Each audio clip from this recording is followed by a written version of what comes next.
que mais valorizamos nas vidas, em nossas vidas? A questão de valorização da vida depende muito do lugar em que a gente nasce, de quem somos, das pessoas com quem nos relacionamos, do mundo em que vivemos, dos locais que visitamos ou das páginas e das redes sociais que nós acessamos. Em uma sociedade cada vez mais baseada no consumismo, né, essa sociedade contemporânea do que a gente diz, nós temos uma capacidade muito grande em procurar cada vez mais em ter do que ser.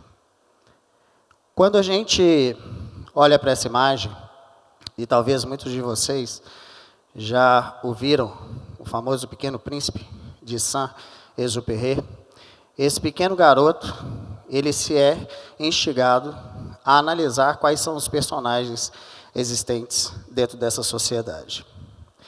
Ele observa que uma sociedade baseada em crenças pessoais e que, de certa forma, daquilo que se tem, são alguns personagens que a gente vê no nosso cotidiano. Seja o rei, que na sua continuidade, ele continua a querer dar ordens, seja o vaidoso, que só olha para si mesmo, seja o contador, que só pensa em possuir, mas que de certa forma não sabe para que de certa forma ele vai utilizar aquilo dali, ou seja o acendedor de lampião, cuja tem uma função tão importante que dá luz para a humanidade, segue tão ocupado na vida que na verdade não olha para si mesmo. E por fim, o sábio, que de tanto saber, sabe pouco a respeito de si mesmo. E quando a gente olha para pequenos príncipes existentes em nossa sociedade, eu gostaria de mostrar para vocês um garoto, que esse é o Enzo. O Enzo, quando tinha mais ou menos 4 para 5 anos de idade, ainda muito pequeno, no domingo à tarde, aquele domingo do sossego que todos nós queremos, né, depois de 3, 4 horas da tarde ali, que é aquele momento do descanso, mas como você faz uma criança descansar? Quase que impossível. Nessa época, o Enzo jogava muito joguinhos de celular, já com 4, 5 anos. E hoje nós temos crianças com 1, 2, 3 anos de idade que já têm esse certo vício ou dependência. Mas a história do Enzo é que nesse domingo à tarde, ele veio para mim e falou, cara, cadê aquele celular? E na verdade era um celular. Nessa época eu andava com 2 celulares, assim como muitos de nós andamos durante muito tempo. E ele me pediu o jogo para jogar o joguinho do macaco. Esse joguinho do macaco, uma curiosidade é que um dia antes nós estávamos tendo uma experiência dele escrever o nome dele. E naquele momento apareceu na tela do celular para digitar o login e a senha. Fato curioso que essas crianças hoje em dia, elas são extremamente inteligentes, que ele estava copiando as letras do meu nome no lugar da senha para tentar me auto-hackear. Mas, na verdade, naquele momento que eu desbloqueei o celular para ele, eu não dei tanta importância e continuei assistindo e fazendo as atividades que eu estava. Em cima de um outro local existia o meu segundo celular, que era o celular do trabalho, e o celular do trabalho toda hora ficava bzz, bzz, bzz. Falei, poxa vida, numa sociedade tão inovadora, de tanta transformação digital, será que estão me chamando agora para poder trabalhar um domingo à tarde?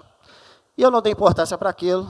Pouco tempo depois, uns 40 minutos, que eu pego o celular e olho as mensagens de faturamento. O Enzo havia comprado $97 de itens para o seu macaco. Nesse momento, o macaco já voava, o macaco já comia bananas especiais, o macaco já era um macaco totalmente diferenciado. E aí, como que você bloqueia uma criança dessa, que de certa forma já nasceu com o chip da digitalização implantado? Mas uma coisa era certa. Como que eu deveria ensinar para o Enzo o que ele deveria ser ou o que o Enzo deveria ter? Porque naquele momento, ele ser o melhor amigo, brincar na rua, ou ter o celular na mão, qual que seria a diferença? Em um certo dia, eu perguntei para esse Enzo o que ele gostaria de ser.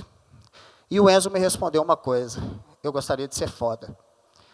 E aí, como é que você assusta com aquilo, né? Você não sabe se isso é um adjetivo, se isso é uma palavra não muito bem apropriada. Mas é certo que ele já escutava isso em hashtags, né, no nosso cotidiano. Muitas vezes a gente acha que hashtags são somente aquilo que é escrito na internet, mas não são palavras que a gente utiliza para poder unir as pessoas, unir algum tipo de conhecimento, unir alguma cultura. E nesse momento, como que eu explicaria para o Enzo que para ele poder ser foda, ele deveria construir alguns alicerces? E desses alicerces, um deles que eu escolhi foi a humildade. A humildade é algo raro, pois raramente a admiramos. Porque quando a gente fala de humildade, a gente pensa que é o oposto da agressividade. Que a pessoa ser humilde, ou ela é humilde, ou ela é agressiva. Se ela for passiva, ela não presta. Ela é uma pessoa que, na verdade, ela é o coitadinho ou a coitadinha. E, na verdade, quando a gente chama de humildade, nada quer dizer a respeito de autocondenação, que está vinculada à humilhação. Não tem nada a ver. Mas como explicar isso a uma criança de 5 anos? E um segundo alicerce, que eu sempre tentei mostrar para o Enzo, é a respeito da felicidade. Quando a gente para poder pensar o que é ser feliz, é algo realmente instigante. Quem nunca se pegou pensando, será que eu sou feliz? Ou será que eu tenho um momento feliz? Qual que é a diferença entre ser e ter? E, na verdade, para explicar isso para o Enzo, muitas vezes eu me pego, e acredito que vários de vocês, pensando o seguinte, e se um dia eu ganhasse na Mega Sena? Né? Em roda de amigos, quem nunca conversou a respeito disso, e geralmente nós pensamos, eu teria novos carros, novas casas, mas raramente a gente pensa em compartilhar, em ceder, em ajudar o próximo, em de alguma forma transmitir isso a uma outra sociedade. Daqui a 15 dias, pessoal, eu faço 38 anos. E, na verdade, nesse novo meu setênio, e que são grandes estudos voltados para isso, a cada 7 anos, entende-se que a gente tem uma transformação, do qual eu tenho passado por ela, eu estou na divisão entre razão e entre emoção. E aí, transmitir isso para o Enzo significa que felicidade para mim é que eu tenho um limite para se chegar nessa felicidade. E que muitas vezes pensar em grandes passos para frente pode não me permitir chegar naquele caminho que eu desejaria.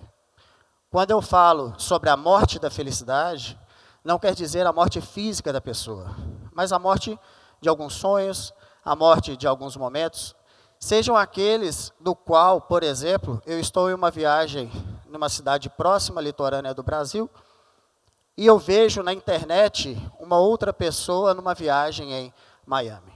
E geralmente você fala, poxa, eu gostaria muito de estar lá, mas você acabou de matar o seu momento de felicidade, não dando valor e importância para aquele momento que, de certa forma, você está vivendo. Então, passando alguns ensinamentos para o Enzo, é nítido que o que eu quero passar para ele, de fato, é que tudo acaba. Quando eu falo acabar, não significa acabar o ser, a morte, não é isso. Eu também não estou dizendo aqui que nós temos que nos abstrair de ter as coisas, também não é isso. Estou falando de viver.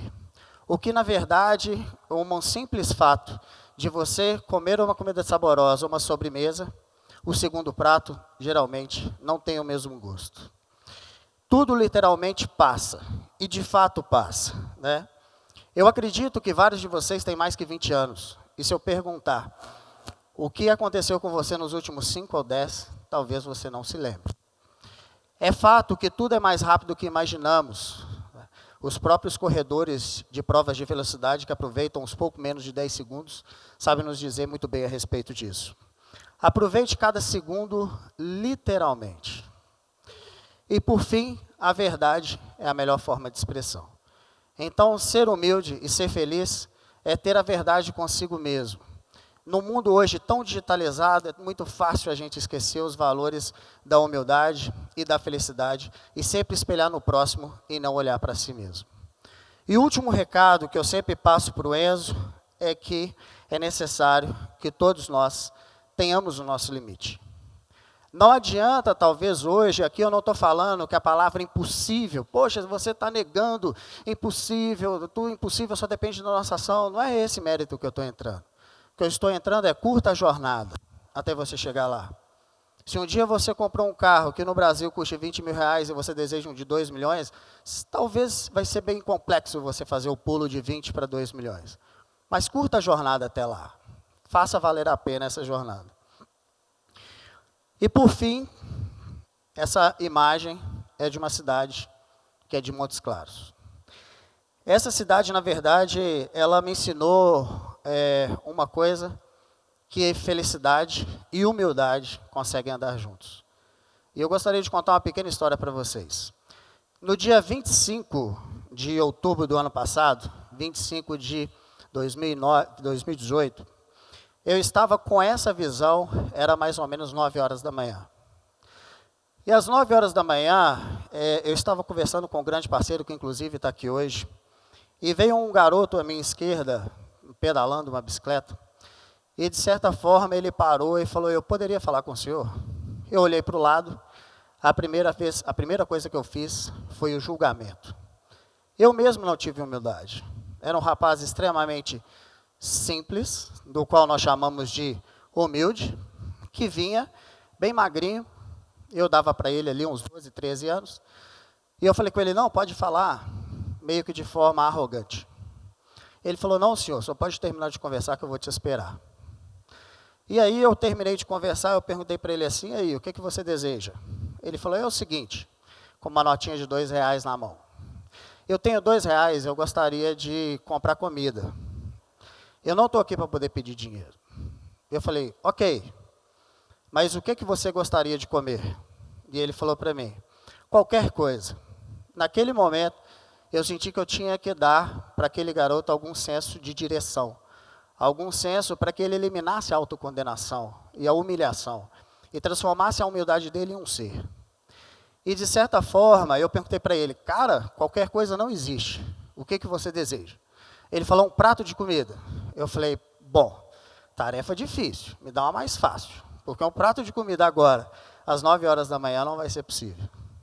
Brincadeiras à parte, eu tinha na minha frente um supermercado, uma padaria. Na hora eu atinei, eu falei para ele assim, o negócio é o seguinte, eu vou atravessar a rua e vou fazer uma compra para você, como é que você vai levar? Ele falou o seguinte, eu amarro na bicicleta. Eu falei, na bicicleta não vai, você não está entendendo. E nessa hora ele abriu um sorriso, porque ele percebeu que talvez eu iria comprar coisas que talvez ele não teria tido a oportunidade de ganhar de alguém. Esse meu colega, eu atravessei a rua, que estava comigo, me ligou e falou, cara, o que você está fazendo? Eu falei, eu estou vindo aqui fazer uma compra. Enfim, fizemos uma compra e eu virei para esse garoto e dei para ele um desafio. Falei, o negócio é o seguinte, meu irmão.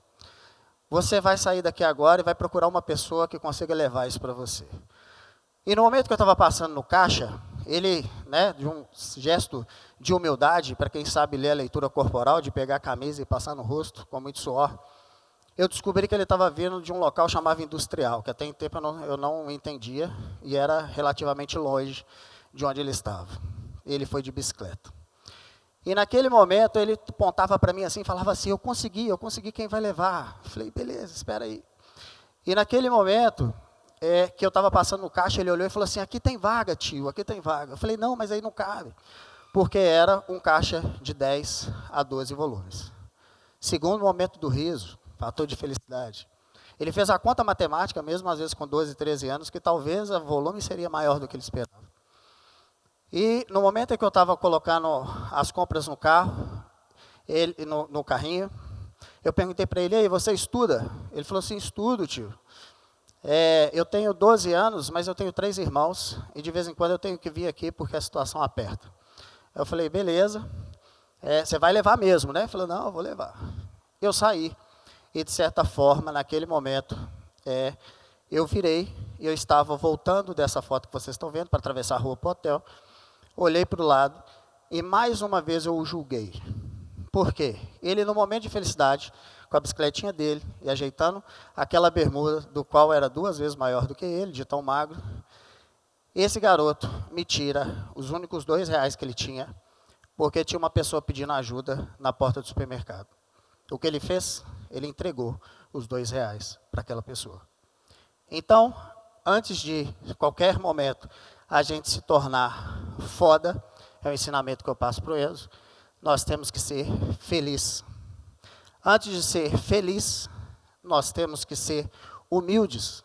E antes de ser humilde, nós temos que ser luz. E naquele dia, aquele garoto foi luz para mim. Muito obrigado.